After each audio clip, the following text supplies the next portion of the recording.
साहब का वो जो कहना था गवर्नमेंट ऑफ इंडिया ने माना नहीं, और जो नतीजा था वो मेरे ख्याल से हम सबके सामने है। आज वैसे ही परिस्थिति देश के सामने है। एक तरफ कनाडा, यूएस, इंडिया, इनकी कशमकश चल रही है, और दूसरी तरफ इज़राइल और पैलेस्टाइन जो है, जिसकी आशंका है कि आने वाले दिनों में ये मामला बढ़ने वाला है,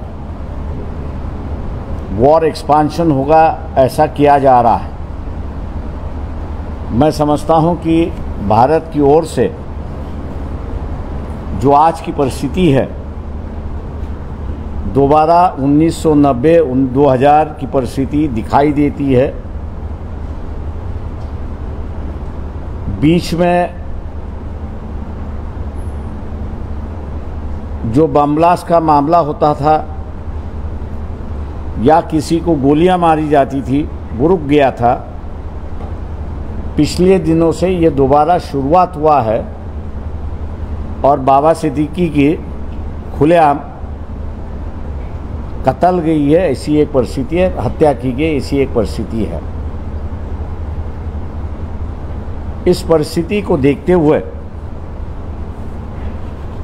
कुछ पिछला इतिहास भी हम लोग को देखना जरूरी है, कि जो इस प्रेस कॉन्फ्रेंस के माध्यम से मैं सामने लाना चाहता हूँ।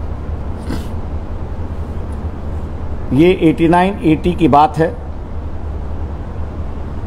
कोई ये कहेगा कि इलेक्शन है और इलेक्शन के बीच में आप इस मामले को उठा रहे हो। मैं इस बात को जानता हूं कि इलेक्शन है और इसीलिए मैं इसको उठा रहा हूं, क्योंकि आने वाले 5 साल के अंदर जो सरकार बनेगी, उस सरकार में ये जो परिस्थिति देखी जाती है, उसको ध्यान में रखते हुए वोटिंग होना चाहिए, ऐसा मैं मानता हूं। यहाँ पर परिस्थिति ऐसी है कि 88-91 में महाराष्ट्र के जो मुख्यमंत्री है, सम्माननीय शरद पवार जी थे। इनका बीच का एक दौरा है, जहां से वो भारत से लंदन गए, लंदन से कैलिफोर्निया गए, कैलिफोर्निया में 2 दिन रहे।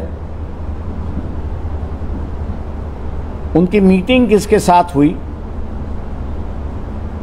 इसका खुलासा उन्होंने करना चाहिए। दूसरा जो है, कैलिफोर्निया में रहने के बाद वो लंदन दोबारा आए, 2 दिन के लिए लंदन रुके, और लंदन के बाद वो दुबई आए, और दुबई में जो है उनकी दाऊद इब्राहिम के साथ में एयरपोर्ट पे ही मुलाकात हुई। सोने से माला उनको पहनाई गई वहाँ पर, और शाम के ही फ्लाइट से वो लंदन दोबारा लौट आए। 2 दिन के बाद वो दोबारा इंडिया आए, ऐसी एक परिस्थिति है। मुख्यमंत्री होने के नाते सेंट्रल गवर्नमेंट से इजाज़त के बिना कोई भी मुख्यमंत्री टूर नहीं कर सकता है। केंद्र सरकार से हम पूछना चाहते हैं, क्या उस वक्त की सरकार ने इस टूर को मान्यता दी थी? दूसरी बात यह है कि जो कैलिफोर्निया की मीटिंग थी और दाऊद इब्राहिम के साथ की जो बैठक थी, क्या इसको भी सरकार ने सैंक्शन दिया था, मान्यता दी थी?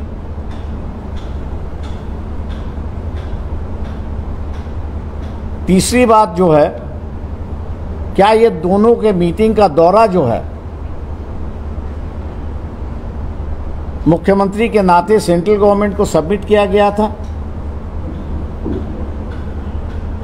चौथी बात यह है कि इस बात को दबाया गया था, इसका खुलासा जो है वो सेंट्रल गवर्नमेंट से होना चाहिए, ऐसा मैं मान के चलता हूं। लोग इसको कहेंगे कि ये पुरानी बात है, ये बात सही है, लेकिन जिस इलाके में पैलेस्टाइन और इजराइल का झगड़ा चल रहा है, केंद्र सरकार अंदर से इजराइल की तरफ है, बाहर से पैलेस्टाइन की तरफ है, ऐसी एक परिस्थिति है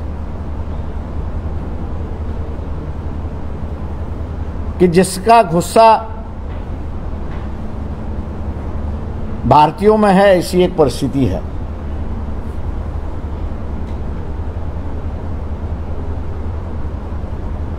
मैंने जिस दौर की बात की वहां पर भी इराक का मामला हो, फ़लस्तीन का मामला हो, यहाँ का भारतीय मुसलमान जो है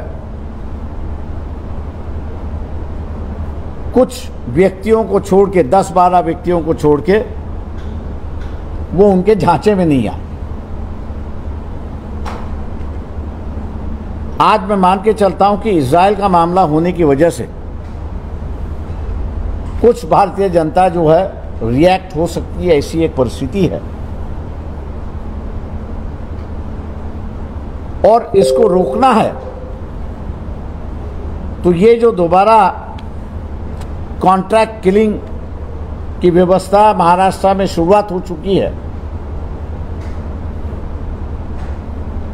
और दूसरी बात, जिस तरह से कनाडा, यूएस और इंडिया, इनकी तरफ से जो मामला चल रहा है, मैं मान के चलता हूं कि बंबई और महाराष्ट्र ये दोनों हॉट सीट पर बैठे हुए हैं। एनसीपी से हम लोग ये ऐलान करते हैं कि वो इस बात का खुलासा करे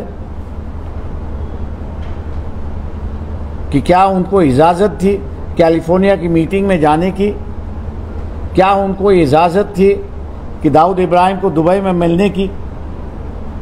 अगर इजाज़त नहीं थे तो वो मिले क्यों थे, इसका विवरण जो है वोटर के सामने आना चाहिए। मैं वोटर को ऐलान करता हूं कि महाराष्ट्र में अगर शांति बनाए रखना है तो ये खुलासा जब तक नहीं आता है तब तक इन पार्टियों को वोट करना या नहीं करना, इस पर दोबारा उन्होंने सोचना चाहिए।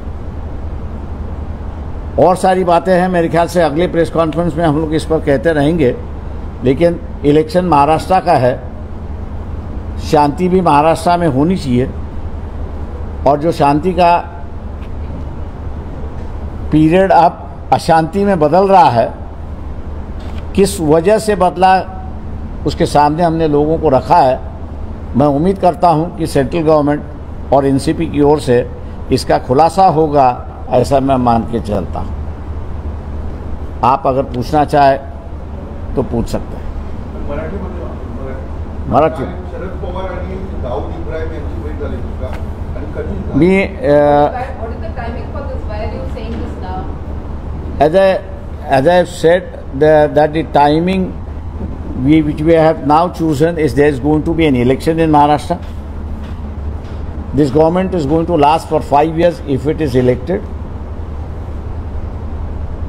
Unless and until there is explanation as to what happened during 90s and 20s in India.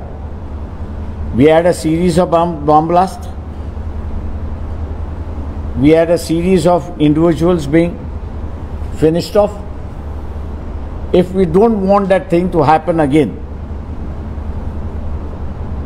that is one part. And second part, there is apprehension within the intelligence agency that if the war between Israel, Palestine, Hezbollah, Syria, Lebanon and Iran, if it expands, it will have repercussions on India. Those repercussions, I think so, need to be halted, and we need to have a proper government who doesn't have connections with all these elements. And therefore we are bringing all these facts before the people.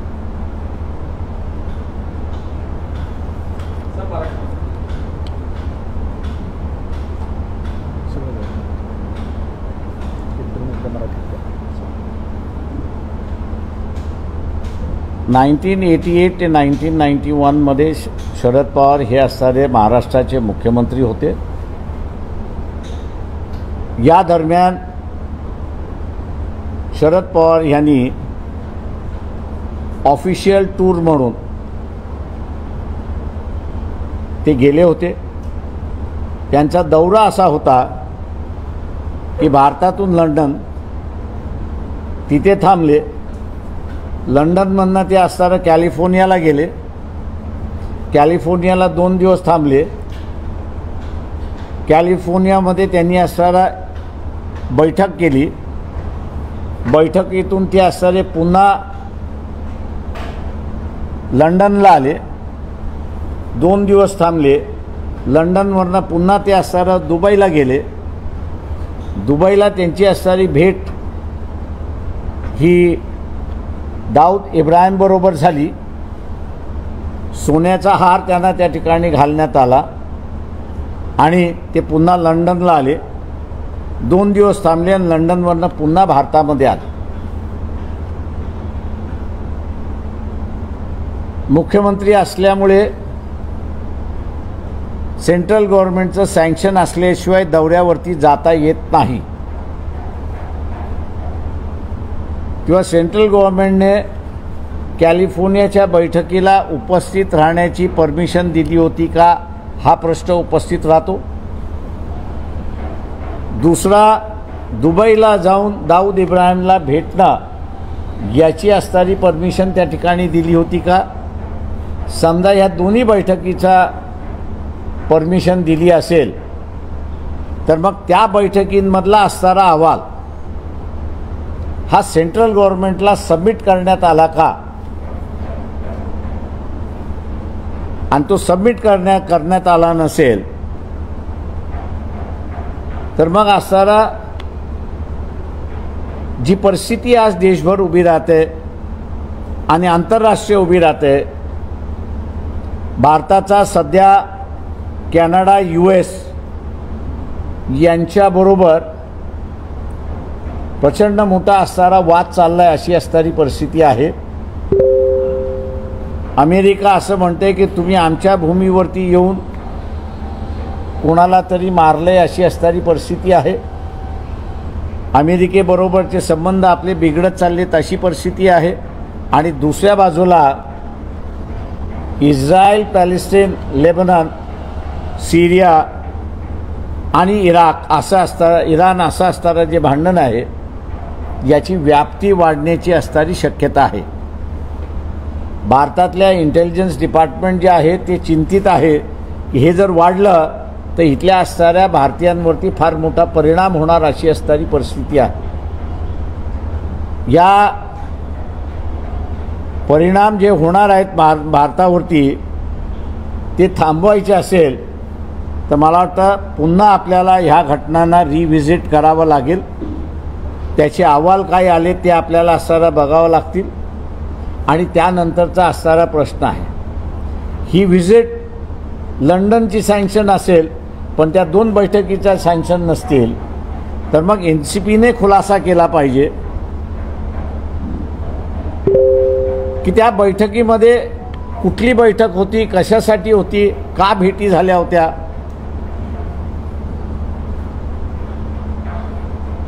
याचा खुलासा येईल असं मी त्या ठिकाणी मानतोय. एकनाथ शिंदे महाराष्ट्राचे मुख्यमंत्री आहेत. त्यांच्याकडे सगळा अहवाल मुख्यमंत्र्यांच्या दौऱ्याचा असतो, तेव्हा त्यांनी तरी लोकांना असणारं हे सांगावं, अशी असणारी परिस्थिती आहे. महाराष्ट्र हा असणारा पूर्णपणे 90 साली आणि 2000 साली हॉटस्पॉट त्या ठिकाणी राहिलेला आहे. तो पुन्हा हॉटस्पॉट करायचा नसेल तर लोकांनी या सगळ्या माहिती विचारल्या पाहिजे, घेतल्या पाहिजेत आणि त्याच्यानंतर येणाऱ्या 5 वर्षाचं सरकार कोणाचं राहील याचा त्यांनी असणारा बघणं त्याच्यातलं महत्त्वाचं आहे. मला मान्य आहे याच्यामध्ये की लोक म्हणतील की तुम्ही राजकारणी आहात, तर मी आहे राजकारणी. इलेक्शनच्या तोंडावरती हे स्टेटमेंट करतोय. होय, मी इलेक्शनच्या तोंडावरती असणारे स्टेटमेंट करतोय, जाणीवपूर्वक करतोय. की येणारा काळ जो आहे तो त्या ठिकाणी दिसतोय. माझ्या आजोबांना सेंट्रल गव्हर्नमेंटने 54 साली सिरियसली घेतलं नाही आणि 62चं युद्ध झालं. आज जे असताना थोडंफार आम्हाला जे काही कळतं आहे, पक्ष म्हणून आम्हाला जे काही अनालिसिस आमचं येतं आहे, त्या ह्याच्यामध्ये येणारा काळ हा कठीण काळ राहणार आहे आणि ह्या कठीण काळामध्ये योग्य माणसं महाराष्ट्राच्या सत्तेवरती बसली तर त्या कठीण काळाला सुद्धा तोंड देता येईल. नाही तर आमची असणारी भीती अशी आहे की पुन्हा 90 आणि 2000 साल हे महाराष्ट्रामध्ये रिपीट होतंय का अशी आशंका आहे. आणि म्हणून आम्ही असणारा हा राजकीय प्रश्न असणारा इलेक्शनच्या अगोदर उपस्थित केलेला आहे. आम्ही असं मानतो की जसं BJPचं सेंट्रल गव्हर्नमेंट आहे त्यांच्याकडे रेकॉर्ड आहे, फॉरेन सेक्रेटरी आहे त्यांच्याकडे रेकॉर्ड आहे, महाराष्ट्राचे मुख्यमंत्री आहेत त्यांच्याकडे असणारा हा रेकॉर्ड आहे. त्यांनी हा रेकॉर्ड जनतेपुढे मांडावा अशी मागणी आम्ही या ठिकाणी करतो. 30 वर्षापूर्वीची ही घटना आहे. 30 वर्षानंतर आता महाराष्ट्रातील मतदार या घटनेला गांभीर्याने घेतील असं तुम्हाला वाटतं? त्यांनी घ्यावं असं आमचं मत आहे. का जी 1990 सालची परिस्थिती होती तीच परिस्थिती आता असणारं 2024 साली दिसते. त्यावेळेस असणारं ISIS म्हणून असणारं नॉन स्टेट इस्लामिक ऑर्गनायझेशन्स आपल्याला त्या ठिकाणी दिसत होत्या. आता असणारं आपल्याला रिअली इथल्या असणाऱ्या इस्लामिक स्टेट्स इस्रायलबरोबर असणाऱ्या लढाईमध्ये आपल्याला त्या ठिकाणी दिसत आहेत. त्याच्यामुळे कुठेतरी ख्रिश्चॅनिटी वर्सेस मुस्लिम असं असणारं होण्याची शक्यता तिथे दिसते. आणि त्या ह्याच्यामध्ये आपण त्या दोन्ही जगाचे भाग नाही आहोत, पण आपल्यातला एक भाग हा असणारा पॅलेस्टीन आणि इराण यांच्या मताशी सहमत होणारा आहे. तेव्हा त्याला इफेक्ट होऊ नये, त्याच्यावरती परिणाम होऊ नये म्हणून दक्षता घेणं हा सगळ्यात महत्त्वाचा असं मी त्या ठिकाणी मानतो. पवारांची भेट झाली होती, हे जर सिद्ध झालं तर त्याचा काय परिणाम? गव्हर्नमेंट ऑफ इंडिया बघून घेईल. गव्हर्नमेंट ऑफ इंडियाने ते विचारलं पाहिजे की अनऑफिशियली तुम्ही भेटलात कशाला, त्याचं कारण काय होतं त्यांनी असं सांगावं. राऊत सरेंडर होणार होतं अशी बातम्या होत्या, त्या संदर्भात ते मला आता राम जेठमलानी आपल्यामध्ये नाही आहेत, त्याच्यामुळे त्याचं उत्तर राम जेठमलानी देऊ शकले असते अशी परिस्थिती आहे.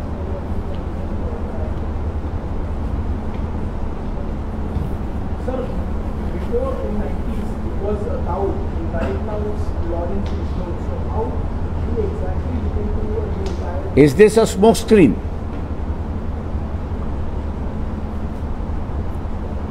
There are many layers. Is this a smoke screen?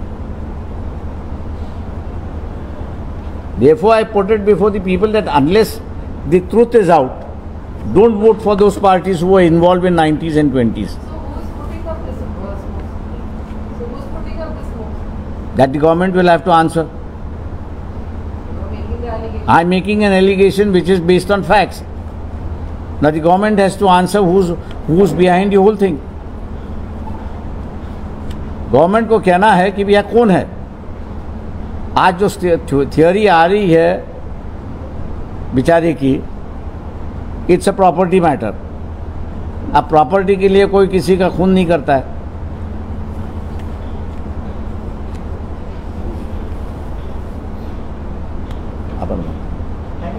खासदार असताना आपण संसदेमध्ये हा मुद्दा काय उपस्थित केला, या संदर्भात तरी काय वक्तव्य झालं? ज्यावेळेस माहिती मिळते त्यावेळेस आपण उपस्थित करतो, ज्यावेळेस माहिती मिळत नाही तोपर्यंत नाही उपस्थित करत. तुमच्याकडे फॅक्ट्स असल्या पाहिजे तरच तुम्ही उपस्थित करता. थँक्यू. वंचित बहुजन आघाडीच्या आजच्या या पत्रकार परिषदेला उपस्थित राहिल्याबद्दल सर्व माध्यम प्रतिनिधींचे मी मनपूर्वक आभार मानतो. सर्वांचे धन्यवाद.